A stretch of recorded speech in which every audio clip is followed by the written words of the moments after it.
కేసులు పెరుగుతాయనే ఉద్దేశంతో పోటీ నుంచి కూడా తప్పించుకునే పరిస్థితికి వచ్చి తప్పుకోమని చెప్పే పరిస్థితికి వచ్చాం. నెక్స్ట్, ఇకపోతే ఎన్నికల కమిషన్ నిమ్మగడ్డ రమేష్ కుమార్ కడాన ఆయన మీద దాడి చేస్తా ఉంటే కుటుంబానికి కూడా రక్షణ లేకపోతే కేంద్రాన్ని అడిగి సెక్యూరిటీ తెప్పించుకున్న పరిస్థితి. ఒక స్వేచ్ఛగా ఎన్నికలు కండక్ట్ చేయవలసిన ఎన్నికల కమిషన్కే రక్షణ లేదంటే ఇంక ఈ రాష్ట్రంలో ఓటర్ ఏ విధంగా ఉంటారు, పోటీ చేసిన అభ్యర్థులు ఏ విధంగా ఉంటారు మనం ఆలోచించుకోవాల్సిన అవసరం ఉంది. ఏపీపీఎస్సీ చైర్మన్ కూడా అదే పరిస్థితి. నెక్స్ట్, ఇది ఊ కిల్డ్ బాబాయ్, ఇప్పుడు కూడా అర్థం కాని విషయం, తొందరలో రావాలి. ఇది ఒక్కసారి మీ డయాగ్రామ్ చూస్తే ఆయన ఉంటే, ఆనాటి ముఖ్యమంత్రి ఉంటే ఆయనకు అర్థమయ్యేది. మీరు ఇక్కడ చూడండి, ఫస్ట్ హార్ట్ అటాక్ సాక్షి మీడియా. మీకే ఎందుకు తెలిసింది ఫస్ట్? అంటే హార్ట్ అటాక్ అని ఎందుకు తప్పు చెప్పారు?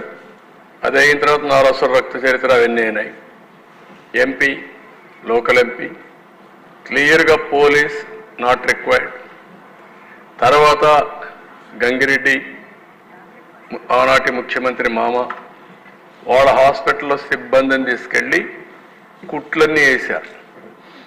కుట్లు కట్టి మొత్తం క్లీన్ చేసి రూములంతా బ్లడ్ అంతా క్లీన్ చేసే పరిస్థితికి వచ్చారు. ఫ్రీజర్ తీసుకొచ్చారు, దాంట్లో కూడా పెట్టి అంత్యక్రియలు తీసిపోయే పరిస్థితికి వచ్చారు. ఆయన రోడ్ జర్నీలో వచ్చాడు, కోర్టుకు పోయాడు, గ్యాగ్ ఆర్డర్ తీసుకొచ్చాడు. ఆనాటి సునీత కూడా నమ్మించే పరిస్థితి తీసుకొచ్చారు. నమ్మి పూర్తిగా సహకరించి తర్వాత అర్థం చేసుకొని ఇప్పుడు పోరాడే పరిస్థితికి వచ్చారు. తర్వాత ముందు డిమాండ్ చేశారు సిబిఐ ఎంక్వైరీ కావాలని, మళ్ళా వద్దని బిడ్డ చెప్పే పరిస్థితికి వచ్చారు. లోకల్ పోలీసు కూడా ఎలాంటి యాక్షన్ తీసుకోలేని పరిస్థితికి వచ్చారు. కేసు అగైన్స్ సిబిఐ ఆఫీసర్ పైన పెట్టారు. అక్కడ సిఐ ఎవరినైతే సస్పెండ్ చేశామో ఆ కేసులో తన సస్పెన్షన్ నుంచి రివోక్ చేశారు.